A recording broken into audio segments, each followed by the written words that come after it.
नमस्कार. सखी सह्याद्रीमध्ये मी पल्लवी मुजुमदार आपल्या सगळ्यांचं मनपूर्वक स्वागत करते. देहूहून तुकोबारायांची पालखी, आळंदीहून ज्ञानेश्वर महाराजांची पालखी या सगळ्या दोन्ही पालख्या आज पुण्यामध्ये येत आहेत आणि विठू भक्तांसाठी असा आनंददायी सोहळा आज घडतो आहे.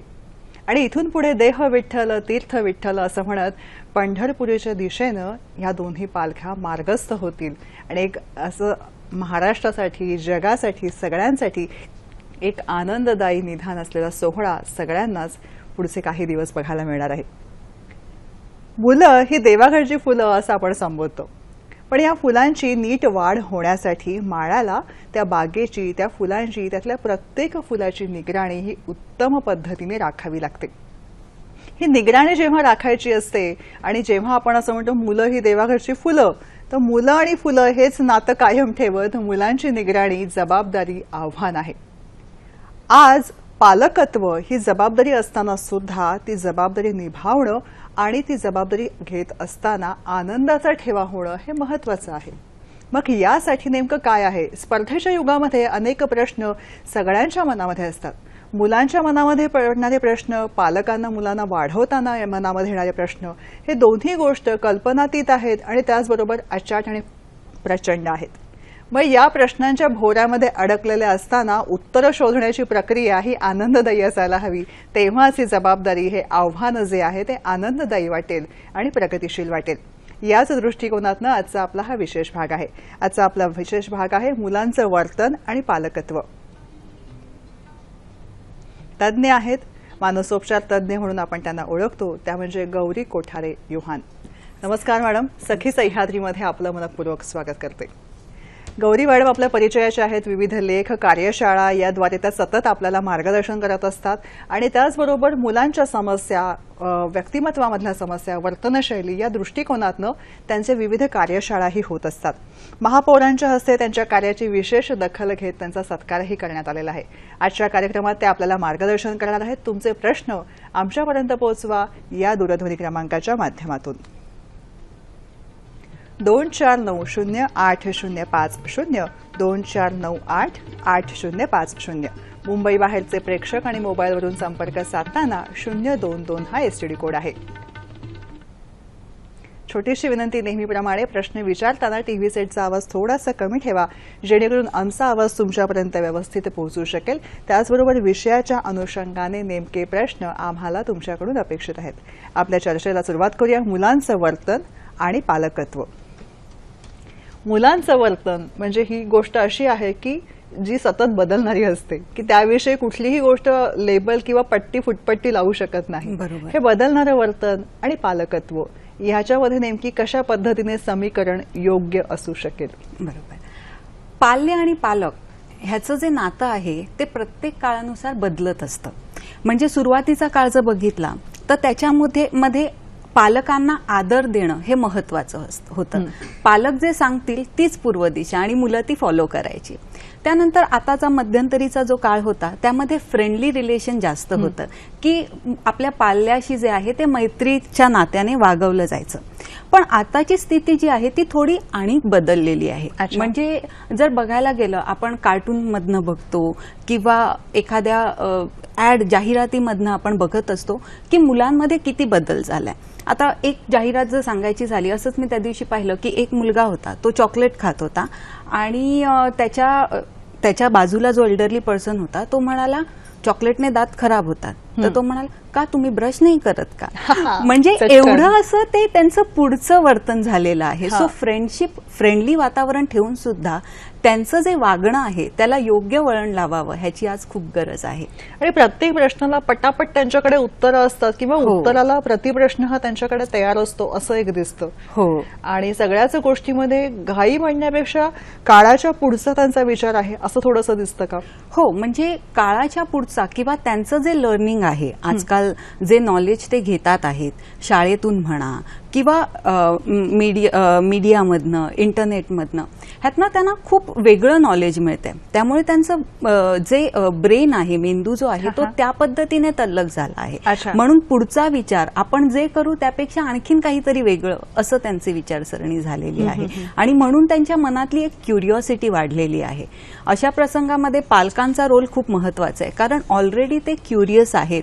त्यांच्या प्रश्नांना उत्तरं देणं, त्यांना जास्तीत जास्त, जसं सुरुवातीला तू म्हणाल, हे देवाघरचं फूल आहे तर चांगलं खत देणं हे पालकांचं काम आहे आणि म्हणूनच ते जास्त महत्वाचं होतं. सो पालकत्व म्हणजे नक्की काय आहे हेच कधी कधी पालकांना कळत नाही.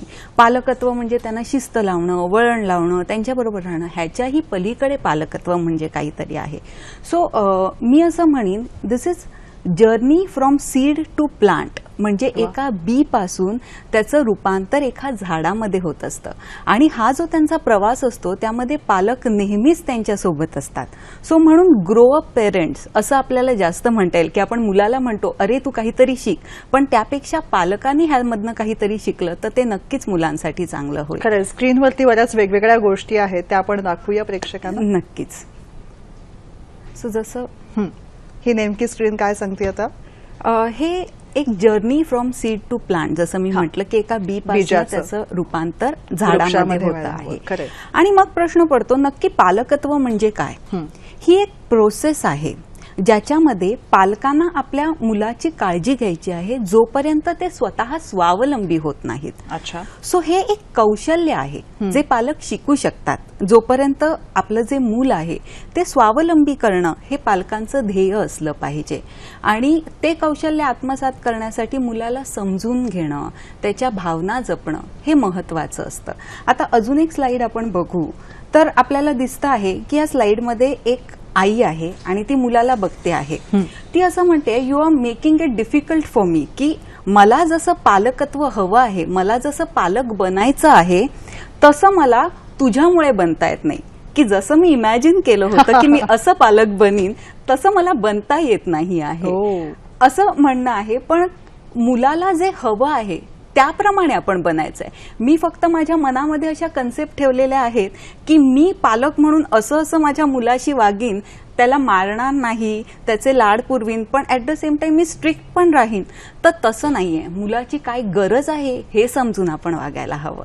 आता दुसरं अजून एक बघा, ह्यामध्ये आई आहे आणि ती मुलांना सांगते आहे की शिक्षण हे महत्वाचं आहे, पण त्या शिक्षणाबरोबर मला जास्त शांतता मिळते की तेवढा वेळ माझा मुलगा शाळेत असतो आणि मला शांतता मिळते.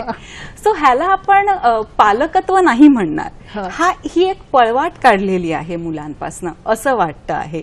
सो म्हणून पालकत्व काय असू शकते, पालकत्वाचे वेगवेगळे प्रकार असतात. म्हणजे हे असं वाटेल की बऱ्याच पालकांच्या मनामध्ये हीच भावना असते की हो माझं मूल शाळेत जातं म्हणजे तो वेळ माझा असतो, माझा मी टाइम, म्हणजे तेवढा वेळ मी शांततेत राहू शकते. जास्त वेळ शाळा असेल तेवढं जास्त आहे, माझी कामं उरकता येतात, सर्व काही करता येतं. खरंय. आणि मग तिथूनच म्हणजे आजच्या पालकांविषयी जेव्हा विचार करतो तेव्हा पालकांचं होतं असं की त्यांना स्वतःची कामं असतात, मुलांकडे लक्ष द्यायचं असतं, मग तिथून सरळ बेबी सिटिंगला मुलांना पाठवून देणं हे बऱ्याचदा ओघाने घडतं घराघरामध्ये. यातली योग्य अयोग्यता किंवा मनामध्ये असणारं अपराधित्व या सगळ्या भावनांचा कुठेतरी कल्लोळ होतो का? हो, नक्कीच. म्हणजे आता आपण जर बघितलं तर आई आणि वडील हे दोघंही नोकरी करत असतात. मग मुलाला कुठे ठेवावं. आणि आजी आजोबा सुद्धा, म्हणजे आपण असं नाही आहे की एकदम एकत्र कुटुंबातच राहत आहोत, कधी कधी वेगळं राहतो. मग काय करावं. मग अशा वेळी मुलांना आपण पाळणा घरामध्ये ठेवतो. काही वेळेला त्याचे फायदेही होतात, कारण आपण बघितलं तर आजकाल एकच मूल ह्यामध्ये आई वडील जास्त आनंदी असतात. मग त्याला जास्त मित्रमैत्रिणी मिळत नाही, लोकांमध्ये एकत्र मिसळता येत नाही. पण जर आपण त्याला पाळणा घरामध्ये ठेवलं तर तिथे त्याला इतरही मित्रमैत्रिणी मिळतात, त्यामध्ये ते रमू शकतात. तर ही देखील एक चांगली गोष्ट आहे की त्यांचं जास्त सामाजिक जे आयुष्य आहे, सोशल लाईफ, ते इम्प्रूव्ह होऊ शकतं. पण त्याचबरोबर जेव्हा एखादं आई आपल्या मुलाला पाळणा घरात ठेवून जाते तेव्हा तिला खूप वाईटही वाटत असतं की आता मी मुलाला सोडलं आहे. एक तर त्याची काळजी वाटत असते, त्यातनं वाटत असतं मी एवढं जॉब करणार पण माझ्या मुलाला वेळ देऊ शकणार नाही, मग मी काय करायला पाहिजे? ही अपराधी भावना तर आईच्या मनामध्ये जास्त प्रमाणात असते. कारण आपण बघितलं आहे की जास्त करून आईच मुलाजवळ असते किंवा काळजी घेत असते, आणि मग आईला ते सोडणं थोडं मनामध्ये अपराधीपणाची भावना निर्माण करते. पण जशी गरज आहे त्याप्रमाणे आपल्याला निर्णय घ्यावे लागतात, आणि त्याच्यामधनं सुद्धा चांगलं काय मिळते आहे हे बघितलं पाहिजे. आणि ज्या वेळेला आपल्याला सुट्टी असते, रजा असते, त्यावेळेला आपण जास्त वेळ मुलांबरोबर घालवू शकतो, किंवा एखादा पार्ट टाइम जॉब की संध्याकाळची वेळ मी मुलाला एक अर्धा तास गार्डनमध्ये घेऊन जाऊ शकते, खेळू शकते, असे जर काही प्रकार केले तर तुमच्या मनात गिल्टही राहणार नाही, आणि तुम्ही जे तुमचं करिअर करता आहात त्यावर सुद्धा तुम्हाला कॉन्सन्ट्रेट करता येईल. या पालकत्वाचे काही असे विशिष्ट प्रकार आपण त्यांना सांगू शकू का, की असे पालक असतात किंवा काही असे प्रकारचे पालक असतात, आणि या सगळ्या पालकांना एक उद्दिष्ट कायम असतं, ते म्हणजे मुलांना चांगल्या पद्धतीने वाढवणं. बरोबर बरोबर. त्याविषयी काही सांगू शकू? आपण पुन्हा एकदा एक स्लाइड बघूया. अवश्य. त्याच्यामध्ये आहे की पेरेंटिंगचे वेगवेगळे प्रकार असतात पालकत्वाचे. सो त्यामध्ये आता हे पिक्चर बघा, ह्याच्यामध्ये मुलगा अगदी मान खालती घालून आहे आणि वडील त्याला ओरडतात, जणू काही त्यांनी खूप काही चूक केलेली आहे. तर एक प्रसंग मला शेअर करायला आवडेल पल्लवी इथे, की घराघरामध्ये ह्या गोष्टी तर घडत असतात, मुलांना प्रोजेक्ट दिले जातात. सो एकदा एक मुलगा असाच प्रोजेक्ट करायचा आहे म्हणून वडिलांकडे गेला आणि म्हणाला मला ना प्रोजेक्ट करायचा आहे. तर वडील एकदम रागाने त्याच्याकडे बघायला लागले, शाळेमध्ये तू जातो की मी जातो, तुझं प्रोजेक्ट तू करायला पाहिजे. तर तो म्हणाला पण मला ना असं काय लिहावं ते कळत नाहीये, एन्व्हायरमेंट बद्दल आहे. तर ते म्हणाले काय, जाऊन सर्च करायचं, शोधायचे, वेगवेगळे आपल्याला त्या संदर्भामध्ये विषय मिळू शकतात, तुझं काहीच अभ्यासामध्ये लक्ष नसतं, पुढे तू काय करणार आहेस मला कळत नाही. किंवा माझ्या मित्राचा मुलगा आहे, तो तर कधी त्याचे वडील त्याच्यासाठी काहीच करत नाही, आम्ही तुझ्यासाठी एवढं करतो तरीही तू काही करत नाही. सो फायनली काय की त्या मुलाला जे मार्गदर्शन वडिलांकडनं अपेक्षित होतं तेच मिळालं नाही, आणि सगळीकडे की मी जो निर्णय घेतो आहे तोच योग्य आहे. जसं आपण करिअर बद्दल बोलतो, तर करिअरमध्ये सुद्धा तू इंजिनिअरिंगला जायला पाहिजे कारण मला दिसतंय त्यामध्ये फ्युचर ब्राईट आहे, म्हणून ती योग्य तीच दिशा आहे आणि ती तू घे, असं काही वेळेला पालक फोर्स करतात. तर त्याला आपण म्हणू शकतो की डॉमिनेटिंग पेरेंट. आणि ह्यामध्ये पण बघ की एकदम त्यांचे डोळे किंवा जे काही आहे की तू जा, तू कामच केलं पाहिजे, अशा पद्धतीचं असतं. सो डॉमिनेटिंग पेरेंट्समध्ये काय असतं की मुलांना जे स्वातंत्र्य असतं ना ते फार कमी प्रमाणात असतं. अच्छा.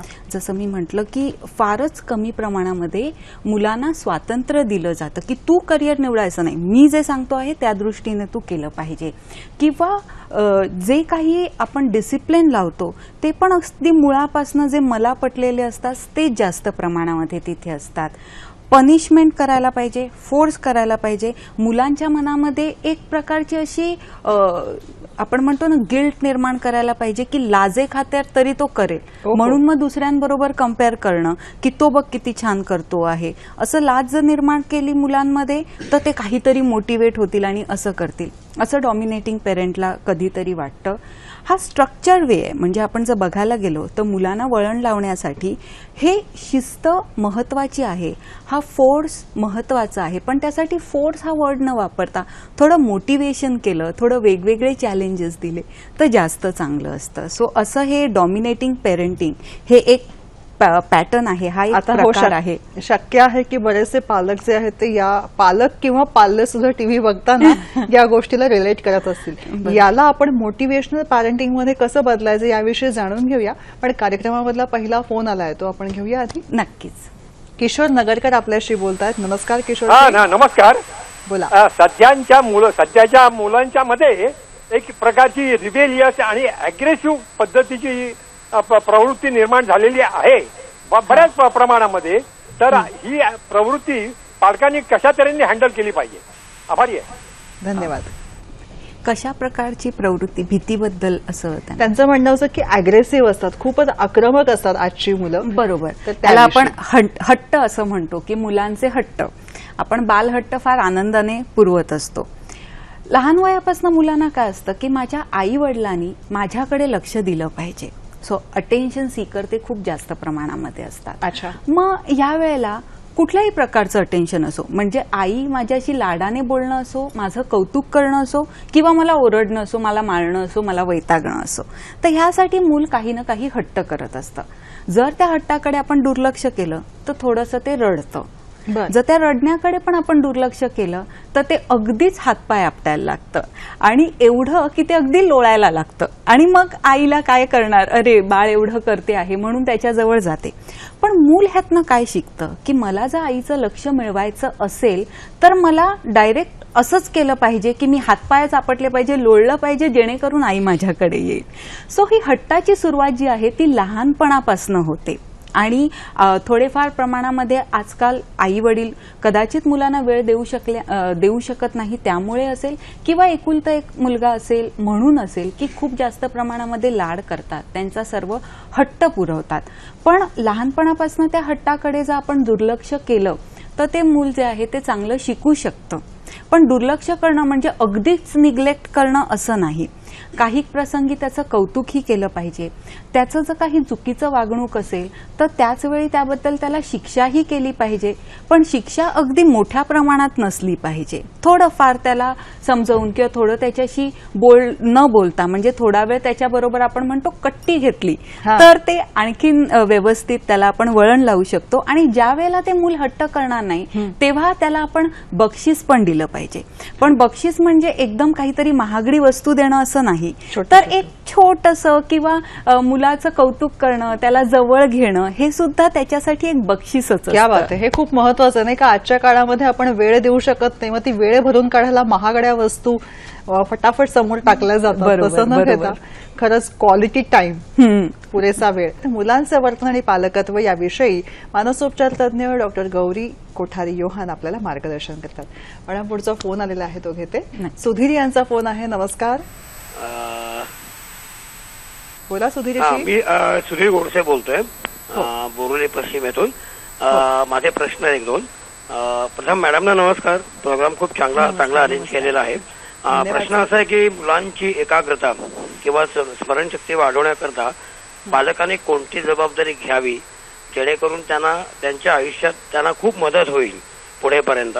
नंतर दुसरा प्रश्न असा आहे की त्यासाठी सुद्धा कोणाचं काउन्सिलिंग मध्ये घेणं महत्वाचं आहे का, म्हणजे मानसोपचार तज्ज्ञ म्हणा किंवा अन्य कोण डॉक्टरी सल्ला म्हणा किंवा काही, तर त्या संदर्भामध्ये मॅडम काय सल्ला देऊ इच्छितात?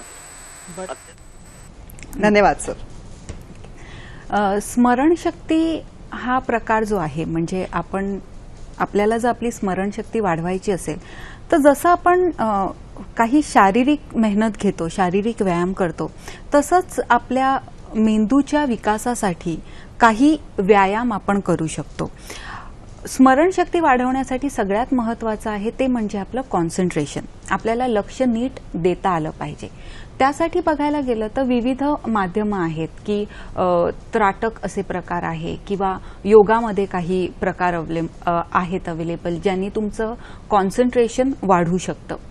त्याचबरोबर काही छोटे मोठे गेम, म्हणजे जर तुला आठवत असेल आपण लहानपणी माहिती काच पाण्याचा गेम खेळायचो की आईच्या तुटलेल्या बांगड्याचे तुकडे जमा करायचो आणि एक एक काचेचा तुकडा उचलायचा आणि बाकीचे तुकडे हल्ले नाही पाहिजेत.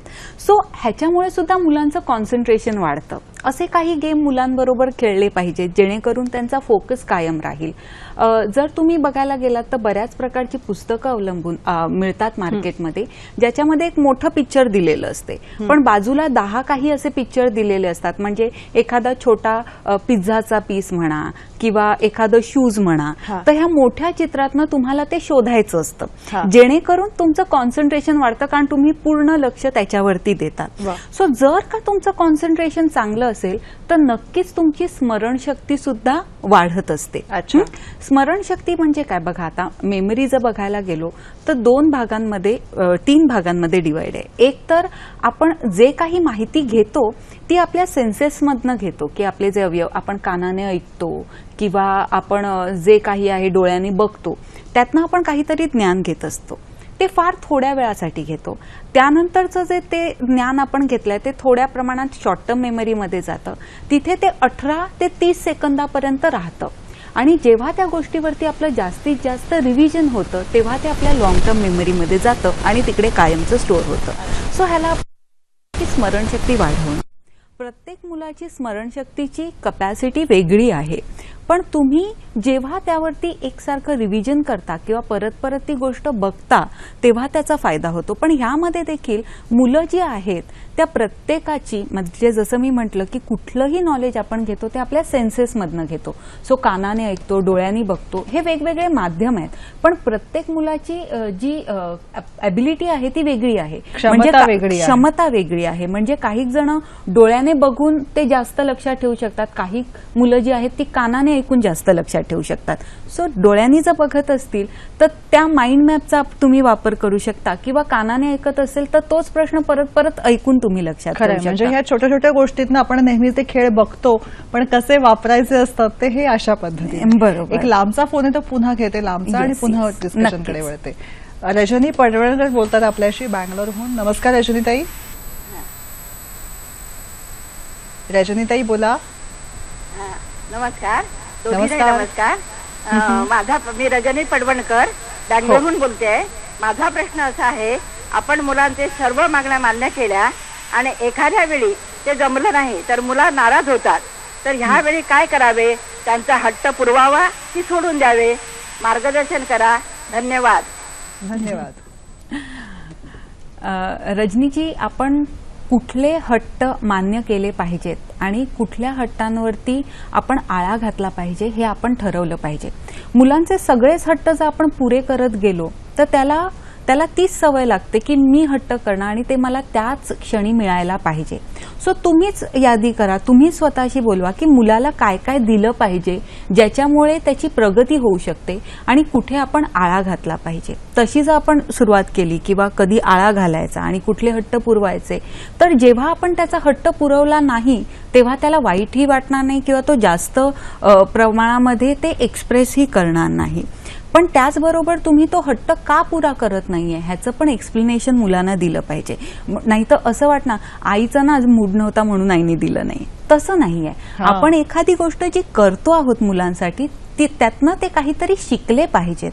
म्हणूनच हट्ट तू केलास पण मी ते का पूर्ण केलं नाही हे पूर्ण त्यांना एक्सप्लेन करा. म्हणजे आपल्याला वाटतं एवढं लहान मूल त्याला काय समजणार आहे, पण तो बऱ्याचशा गोष्टी समजत असतो. आपल्या छोट्या छोट्या जे बोलणं असतं त्यातनं पण बरंच काही शिकत असतो.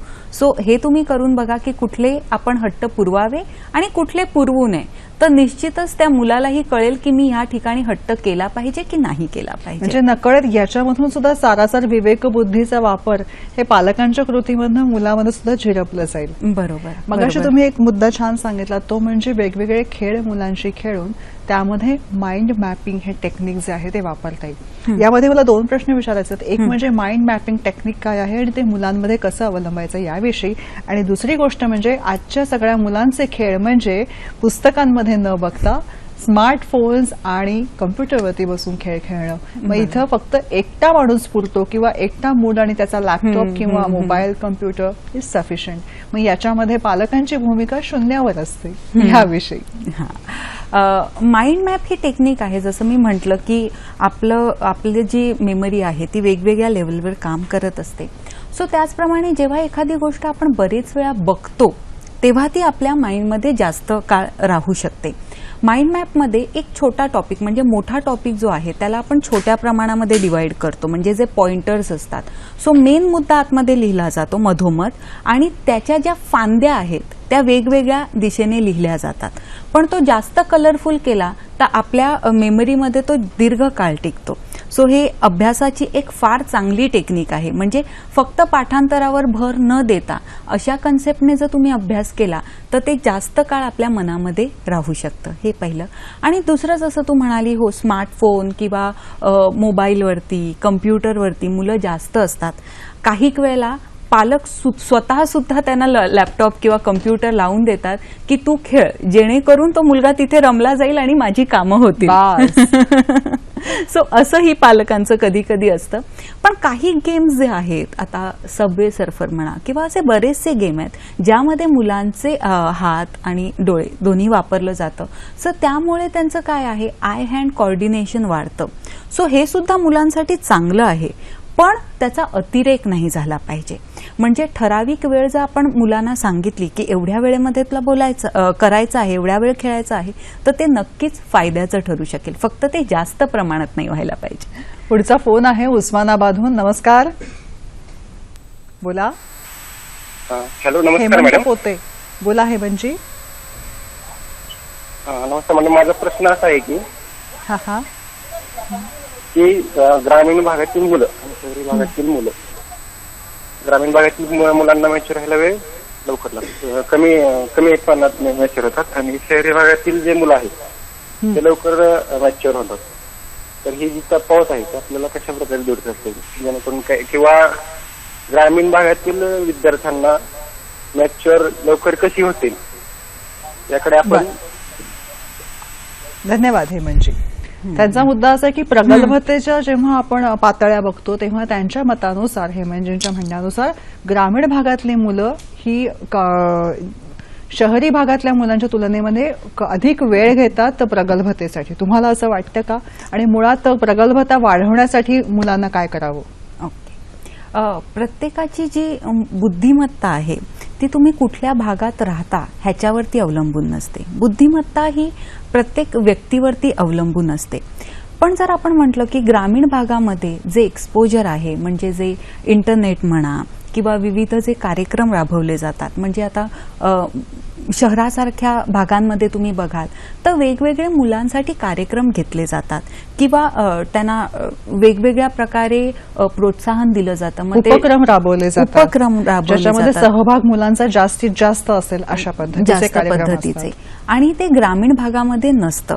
पण त्यामुळे त्यांच्या प्रगतीमध्ये खूप जास्त अडथळा येतो असं नाही. ते देखील त्यांचं अस्तित्व निर्माण करत असतात. म्हणजे जर आपण बघितलं तर 10वीचा जेव्हा निकाल लागतो तेव्हा ग्रामीण भागातला देखील एखादा विद्यार्थी एकदम टॉपवरती असतो, तो फर्स्ट येत असतो. पण शहरामध्ये जेव्हा तो येतो तेव्हा तिकडच्या वातावरणाशी ऍडजस्ट करणं मे बी त्याला थोडं डिफिकल्ट जातं. पण अधिक वेळ घेत असेल कदाचित, त्यासाठी तो अधिक वेळ घेतो आणि मग त्याचं थोडं मनामध्ये उदासीनता निर्माण होऊन कदाचित तो मागे पडतो. पण अशा वेळी जर मानसोपचार तज्ज्ञाचा सल्ला घेतला आणि त्या मुलासाठी काही व्यक्तिमत्व विकासाचे त्याला मार्गदर्शन केलं तर नक्कीच तो मागे पडणार नाही. बुद्धिमत्ता आणि प्रगल्भता, मॅच्युरिटी आणि इंटेलिजन्स, ह्या दोन गोष्टी बरोबर चालतात? मॅच्युरिटी हा वेगळा भाग आहे आणि बुद्धिमत्ता हा वेगळा भाग आहे. बुद्धिमत्तेमध्ये काय असतं की आपण काय शिकतो आहोत किंवा आपल्यामध्ये किती क्रिएटिव्हिटी आहे, आपल्यामध्ये काय क्षमता आहे.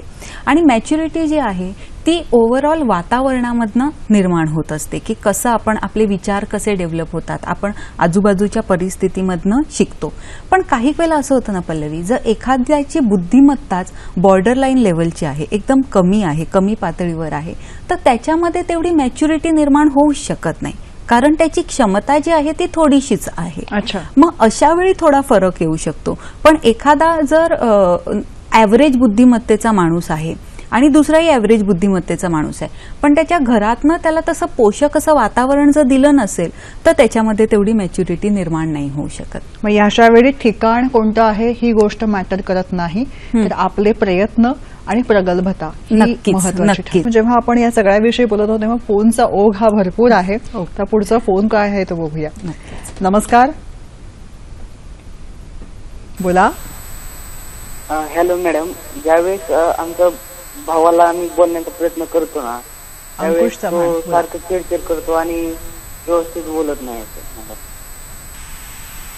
अंकुशजी पुन्हा विचारता तुमचा प्रश्न. हॅलो मॅडम, ज्यावेळेस मी भावाला किंवा आमच्या घरचे फॅमिलीचे ज्यावेळेस भावाला बोलतात ना, ज्यावेळेस भावाला काय मी बोलण्याचा प्रयत्न करतो ना त्यावेळेस भाऊ चिडचिड करतो आणि घरात कोणाशी व्यवस्थित बोलत नाही. हे असं सारखं तणावाच्या वातावरणामध्ये. Okay okay. यांचा प्रश्न थोडासा वेगळ्या पद्धतीचा आहे. यांचा भाऊ जो आहे तो डिप्रेशन म्हणजे निराशेच्या गर्तेमध्ये सापडलेला आहे. बोलायचा प्रयत्न केला तर ते नीट बोलत नाहीत त्यांचे बंधू. तर याविषयी आपण त्यांना काय, चिडचिड करतात, बहुतेक लहान असावेत असं आपण पकडूया. फोनवरती आहात का अंकुशजी? 17 वर्षाचे यांचे बंधू आहेत अशी माहिती आलेली आहे. तर काय सांगाल त्यांना? प्रथमतः आपण जाणून घ्यायला पाहिजे की त्यांना कुठल्या कारणामुळे एवढं उदास वाटतं आहे किंवा ही उदासीनता त्यांच्यामध्ये निर्माण होण्याचं काय कारण आहे. आणि योग्य प्रमाणामध्ये म्हणजे आत्ताच अशी जर सुरुवात झाली असेल तर मी असं तुम्हाला मार्गदर्शन करीन की तुम्ही एखाद्या तज्ज्ञांचा त्या बाबतीमध्ये सल्ला घ्यावा. कारण ही जी उदासीनता आहे ती जास्त प्रमाणामध्ये नाही वाढली पाहिजे. कारण उदासीनतेचं जर लक्षण पाहिलं, आता 17 वर्ष म्हणजे अगदी आपण म्हणू शकतो की टीनेजमध्ये आहेत, तर अशा वेळेला चिडचिड होणं हे जास्त असतं आणि उदास वाटतं, अभ्यासाकडे लक्ष लागत नाही. हेच जास्त महत्वाचं आहे की आपण ह्या वयामध्ये आपलं अस्तित्व निर्माण करतो. अच्छा. सो कदाचित असं असेल की कुठलं तरी फेल्युअर त्यांना आलं असेल किंवा काही प्रसंग त्याच्यावरती घडला असेल म्हणून ते कदाचित स्वतःच्याच विचारामध्ये गेले असतील. सो अशा प्रसंगी बोल ना तुला काय झालंय, बोल ना तुला काय झालं आहे, असे जे प्रश्न आहेत ना ते त्या व्यक्तीला जास्त प्रमाणामध्ये चिडचिड निर्माण करतात. अच्छा. तर त्यामुळे असं न करता प्रथम जाणून घ्या की काय कारणामुळे ह्याला असं उदास वाटतं आहे. म्हणजे त्याला अभ्यासामध्ये काही प्रॉब्लेम आले आहेत का किंवा नात्यासंबंधामध्ये त्याला काही प्रॉब्लेम आले आहेत का, तरच त्यांना योग्य मार्गदर्शन मिळेल. पण ही स्थिती जास्त काळ टिकू न देता तुम्ही योग्य असं मार्गदर्शन, योग्य असा तज्ज्ञांचा सल्ला घ्यावा. हे वैद्यकीय मदत ही आवश्यक जास्त आवश्यक आहे ह्या वेळामध्ये. एक थोडंसं वैद्यकीय मदतीचा जेव्हा मुद्दा येतो तेव्हा एक सामान्य माणसाच्या मनामध्ये अकारण भीती आहे की वैद्यकीय मदत ही मनाच्या बाबतीमध्ये घेणं म्हणजे मी वेडा आहे किंवा माझं पाल्य किंवा माझे नातेवाईक वेडेपणाकडे झुकतात असा शिक्का बसू शकतो. हा गैरसमज आजही मनामध्ये आणि कुटुंबांमध्ये आहे. त्याला आपण दूर कसं करावं? म्हणजे एखाद्या जेव्हा आपल्याला ताप येतो तेव्हा लगेच आपण डॉक्टरकडे धाव घेतो की त्यामुळे काही शारीरिक आजार जो आहे तो वाढू नये. पण मानसिक आजार असं मी म्हणणार नाही, कारण आजार हे फार वेगळे आहेत मानसिक. पण आपण जे चर्चा करतो, जी मुलांबद्दल चर्चा करतो ते आजार नसून ती त्यांची एक मानसिकता आहे. मग अशा वेळी तज्ज्ञांचा सल्ला घेण्यामध्ये काहीच हरकत नाही किंवा एखाद्या मानसोपचार तज्ज्ञाकडे तुम्ही गेलात म्हणजे तुम्ही वेडेच आहात असं काही नाही. म्हणजे त्यासाठी तुम्ही काय केलं पाहिजे की स्वतःला आधी शांत केलं पाहिजे. आपण म्हणतो की आपला देश प्रगत झालाय, आपली प्रगती झाली आहे, मग मानसोपचार तज्ज्ञाकडे जाण्यामध्ये आपल्याला काहीच वावगं नाही वाटलं पाहिजे. कारण काही गोष्टी असतात ज्या आपल्याला समजत नसतात आणि इतरांच्या मार्गदर्शनाने त्या क्लिअर होतात. सो त्याच्यामध्ये काहीच अयोग्य नाही असं मी तुम्हाला सांगेन. पुढचा फोन आहे. नमस्कार. नमस्कार, बोला. नमस्कार मॅडम. बोला.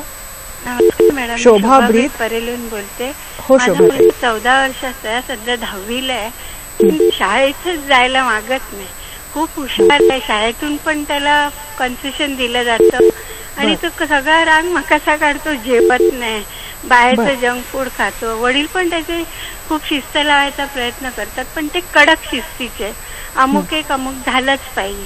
आणि त्याच्या उलट मी कशी आहे तर मी त्याला सॉफ्टली घेते. हे कर बाबा, तुला हे दे ते दे. इलेक्ट्रॉनिकची प्रचंड आवड आहे पण तो काय करतो, दिवस रात्र कॉम्प्युटर, टीव्ही आणि मोबाईल याच्यामध्ये मग्न असतो. आणि परीक्षा जवळ येते तर खूप अभ्यास करतो आणि अतिशय सुंदर मार्क मिळवतो. तर त्याला ते कसं म्हणजे समजवायचं? बरं शोभाताई, तुम्ही हे शांतपणे उत्तर ऐका. तुम्ही स्वतःला आधी शांत करा. काय सांगाल त्यांना तुम्ही? सर्वप्रथम तुम्ही जसं म्हणाला की तो इलेक्ट्रॉनिक वस्तूंचा जास्त वापर करतो आणि शाळेमध्ये जाणं टाळतो आहे. सो कदाचित हा त्यांनी मार्ग निवडला आहे की मला जे काही डिफिकल्ट वाटतंय, जे चॅलेंजिंग वाटतं आहे त्याच्याकडनं मला स्वतःला दूर न्यायचं आहे. सो गेम्स वगैरे जेव्हा खेळतो तेव्हा त्यातनं मला आनंद मिळतो आणि तो आनंद मला जास्तीत जास्त हवा आहे म्हणून मला अभ्यास नको आहे असं करून तो त्याकडे ओढावला जातोय. आणि जसं तुम्ही म्हणालात की त्याचे जे वडील आहेत ते थोडे स्ट्रिक्ट आहेत आणि स्ट्रिक्ट म्हणजे जसं मी मगाशी डॉमिनेटिंग पेरेंटिंगचं म्हणत होते त्याप्रमाणे जेव्हा शिस्त खूप जास्त असतं तेव्हा मुलं खूप भित्री बनतात की हे जर मी नाही मिळवलं तर मला वडील एकदमच ओरडतील किंवा असं जर केलं तर माझं काहीच अस्तित्व निर्माण होणार नाही, पुढे मी काहीच करू शकणार नाही, या विचाराने कदाचित तो जास्त घाबरला आहे. आणि हे 10वीचं वर्ष आहे. अजूनही म्हटलं गेलं तर 10वीचं वर्ष हे आपल्या करिअरची, पुढच्या करिअरची पायरी मानली जाते. सो म्हणून आता काय करा, तुम्ही शांतपणे तुमच्या मिस्टरांशी देखील बोलण्याचा प्रयत्न करा की हा शाळेमध्ये जात नाही आहे तर आपणच त्याला सांभाळलं पाहिजे, आपण त्याला प्रोत्साहन दिलं पाहिजे, जेणेकरून तो शाळेत जाईल, तो अभ्यासावरती लक्ष देईल. आणि मुलाशी देखील बोला, एक मोकळा संवाद साधा की काय कारणामुळे तुला शाळेत जावंसं वाटत नाही, आमच्या तुझ्याकडनं असलेल्या अपेक्षा ह्या तुझ्यामध्ये जेवढी क्षमता आहे त्यालाच अवलंबून आहेत. सो एकदम खूप काही तू केलंच पाहिजे आणि मिळवलंच पाहिजे असं नाही, तुझी जेवढी क्षमता असेल त्याप्रमाणे तू कर, पण शाळेत जाणं हे तुझ्या हातात आहे. किती मार्क्स मिळवतात हे तुझ्या हातात नाही. सो जे तुझ्या हातात आहे ते तू कर आणि त्यातनं यश मिळव. पुढचा फोन आहे तो घेते. सुधीर यांचा फोन आहे कांदिवलीहून. नमस्कार, बोला सुधीरजी, बोला. हा, हॅलो, नमस्कार मॅडम. आजचा विषय माझ्यासाठी तरी चांगला आहे. मी मुलगी अडॉप्ट केलेली आहे, ती आज 9 वर्षाची आहे. तिचं चांगलं व्हावं म्हणून मी तिला इंग्लिश मीडियम मध्ये टाकलंय, पण ती अभ्यासामध्ये ती फोकस करतच नाहीये मॅडम. आणि तिचं लक्ष आहे ना जास्त काही खेळाकडे असतं. आणि माझे लाड एवढे झाले आणि तिचं रडणं सुद्धा बघू शकत नाही असं माझं आहे. तरी मी काय करावं मॅडम, त्याला आपल्या मार्गदर्शनाची अपेक्षा करतो. अवश्य, काय सांगाल त्यांना? सर्वप्रथम तुम्ही जाणून घ्यायला पाहिजे की ती अभ्यास का करत नाही. म्हणजे अभ्यास समजण्याची तिची क्षमताच नाही आहे म्हणून ती करत नाहीये, की तिला कॉन्सन्ट्रेशनचा त्रास आहे, ज्याला आपण ADHD असं म्हणतो, की attention deficit hyper active disorder असं म्हणतो. सो असंही प्रकार असू शकेल की मला अभ्यास करायचं आहे पण माझं लक्षच लागत नाही, माझ्यामध्ये खूप चंचलता आहे. आणि गेम्स वगैरे बघू तर त्याच्यामध्ये खूप जास्त ऍक्टिव्हिटी असते म्हणून मुलांना ते जास्त प्रमाणामध्ये आवडतात. त्याचबरोबर कदाचित ADHD नसू शकतं पण LD असू शकतं. LD हा असा प्रकार आहे डिस्लेक्सिया बाबतीमध्ये की आपला बुद्धिमत्ता ही नॉर्मल असते पण आपला लेफ्ट ब्रेन जो असतो तो राईट ब्रेनपेक्षा कमी डेव्हलप असतो. आणि लेफ्ट ब्रेन हा आपल्याला अभ्यासासाठी महत्वाचा असतो कारण तो शिकण्याची बुद्धिमत्ता असते. सो अशा वेळी जर मुलांची बुद्धिमत्ता कमी असेल, म्हणजे कमी ॲज इन लेफ्ट ब्रेन कमी डेव्हलप असेल, तर मुलांना आपण काय वाचतोय तेच कळत नाही. म्हणजे आता समज मराठी किंवा इंग्लिश ह्याच्या व्यतिरिक्त एखादी भाषा आली तर ती भाषा वाचायला आपल्याला आवडणार नाही, कंटाळा येईल कारण ती आपल्याला समजतच नाही. तर कदाचित एखाद्या मुलाबरोबर किंवा मुलीबरोबर असं असू शकतं की तिला ते कळतच नाही आणि म्हणून ती अभ्यास जे आहे ते अवॉइड करते. सो अशा वेळी तुम्ही पुन्हा एकदा मी तेच सांगेन की योग्य तो सल्ला जो आहे तो तुम्ही मार्गदर्शन एखाद्या मानसोपचार तज्ज्ञाकडून घ्यावा. नक्की काय त्रास आहे, का ती अभ्यास करत नाही हे आपण समजून घ्यावं. न घाबरता विश्लेषण करायला हवं या सगळ्या गोष्टींचं. बरोबर बरोबर, कारण आता ती 9 वर्षाची आहे, अजूनही बराचसा अवधी अवलंबून आहे. 16 वर्षापर्यंत आपली जी बुद्धिमत्ता, आपला जो ब्रेन आहे तो डेव्हलप्ड होतो. सो आत्ताच जर आपल्याला कळलं काय कारणांमुळे ती अभ्यास करत नाहीये तर आपल्याला फायदा होईल. खरंय, सगळ्या पालकांना एक विनंती आहे की कुठल्याही या सिच्युएशनमध्ये न गोंधळून जाता, न बावरता काय करता येऊ शकेल या बाबतीमध्ये तज्ज्ञांचा सल्ला हा न घाबरता शांतपणे घ्या आणि सगळ्यात आधी स्वतःला शांत करा, ते अतिशय आवश्यक आहे. गौरी मॅडम, प्रेक्षकांचे फोन इतके येत आहेत की त्यांना आपण आवर्जून सांगूया की आज रात्री 11:30 वाजता या कार्यक्रमाचं पुन्हा प्रक्षेपण तुम्हाला बघता येऊ शकेल, जेणेकरून या सगळ्या समस्या घराघरामध्ये ज्या आहेत त्या प्रत्येक समस्येला आजच्या कार्यक्रमामध्ये जास्तीत जास्त प्रकारे उत्तर देण्याचा, उकल करण्याचा प्रयत्न मॅडमने केलेला आहे. मॅडम, ह्या सगळ्याविषयी बोलताना मगासपासून जे फोन येत आहेत अतिशिस्तबद्ध किंवा प्रत्येकाला जे वाटणं की आपल्या मुलानं परफेक्ट असावं, मग या सगळ्यामध्ये डॉमिनेटिंग पॅरेंटना, मोटिवेशनल पॅरेंटमध्ये आपण कशा पद्धतीने, म्हणजे ज्या प्रोत्साहन देणारे पालकत्व हे कसं असावं? आपण जसं डॉमिनेटिंग पेरेंटिंग पाहिलं पण त्याचबरोबर परमिसिव्ह पेरेंटिंग हे त्याचं एक्स्ट्रीम टोक असतं. अच्छा, म्हणजे आता उदाहरण द्यायचं झालं, थोडक्यात सांगते, पण एखादा गार्डनर आहे आणि तो बघतो, त्याला खूप आवड असते की फुलपाखराचं आयुष्य ह्यावरती बघावं, आणि त्याने अगदी फुलपाखराचं पिल्लू म्हणजे त्याचं बाळ जे आहे, कॅटरपिलर आहे, ते कसं वाढतं ह्याचं तो ऑब्झर्वेशन करत होता. आणि त्याला दिसलं की एक जे पिल्लू होतं ते अगदी अंड्यातनं बाहेर येण्याचा खूप जास्त प्रयत्न करत होतं. तर ह्याने काय केलं, त्याला त्रास होतोय म्हणून ते अंड फोडलं आणि ते पिल्लू बाहेर आलं, पण कालांतराने ते जे आहे ते मरण पावलं आणि त्याच्या बरोबरीची जी इतर पिल्लं होती ती व्यवस्थित फुलपाखरू होऊन आकाशामध्ये उडून गेली. सो ह्याला खूप वाईट वाटलं की मी काही चुकीचं केलं का, म्हणून त्याने त्याच्या मित्राचा सल्ला घेतला आणि मित्र त्याचा म्हणाला, अरे त्याला जी गरज आहे ती तू दिली नाही, म्हणजे जे फुलपाखरू बनण्यासाठी त्याला जे फ्लुइड हवं असतं ते अंड्यातच राहतं आणि मूल प्रयत्नाने बाहेर, ते जे बाळ आहे ते प्रयत्नाने बाहेर येतं तेव्हाच ते सक्सेसफुल होतं. पण काही पालक काय करतात की मुलाची प्रगती व्हावी म्हणून खूप जास्त प्रमाणामध्ये त्याला देतात, म्हणजे ज्यामध्ये आपण म्हणतो की अंडच फोडून टाकतात, जेणेकरून आपण त्याच्या मार्गातले सर्व अडथळे दूर केले आहेत. झगडण्यामध्ये शक्ती असते, ती शक्ती त्या मुलांना द्यायला हवी. बरोबर. तर ती काही पालक देत नाही, कारण जेव्हा मी डॉमिनेटिंग पेरेंट बद्दल बोलते तेव्हा अगदी एक्स्ट्रीमला जाऊन ते खूपच जास्त मदत त्या मुलाला देत असतात. सो त्या दोघांचा मध्य आपल्याला साधला पाहिजे आणि फक्त करिअर किंवा तू चांगले मार्क मिळवणे, स्वतः स्वावलंबी होणे, याचबरोबर तुझं जे सेल्फ एस्टीम आहे, स्वतःबद्दल असलेला आत्मसन्मान जो आहे किंवा आत्मविश्वास आहे ते वाढवण्यासाठी देखील पालकांनी प्रयत्न केले पाहिजे. आता ते मोटिवेशन करण्यासाठी काय आहे, जसं आपण पहिलाही म्हटलं की थोडं क्वालिटी टाइम मुलांना दिलं पाहिजे, त्यांच्या आवडी समजून घेतल्या पाहिजे. एखादा निर्णय जर घ्यायचा असेल तर तो निर्णय घेण्याच्या आधी डिस्कशन केलं गेलं पाहिजे की तुला काय वाटतं, मला असं वाटतं, तर ह्यामधनं आपण काहीतरी योग्य तो सल्ला घेऊया, पण तुला जे वाटतं ते आणि मला जे वाटतं ते आणि ह्यातनं जे योग्य आहे ते काहीतरी विचार विनिमय महत्वाचा आहे. बरोबर. चित्रा शिंदे यांचा फोन आहे पुण्याहून. नमस्कार चित्रा, बोला. हॅलो, बोला. हा नमस्कार. हा नमस्कार. मला डॉक्टरांना असं विचारायचंय की माझा 4 वर्षाचा मुलगा आहे. हा हॅलो, बोला बोला, सलग प्रश्न विचारा, तुमचा आवाज पोचतोय.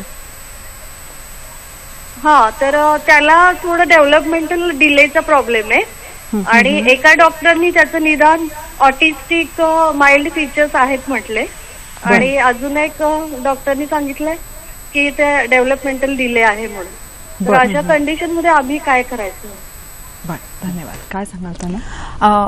ऑटिस्टिक असं जर डायग्नोसिस झालं असेल तर त्याला योग्य मार्गदर्शनाची खूप गरज आहे की कसं त्या मुलाबरोबर वागलं पाहिजे.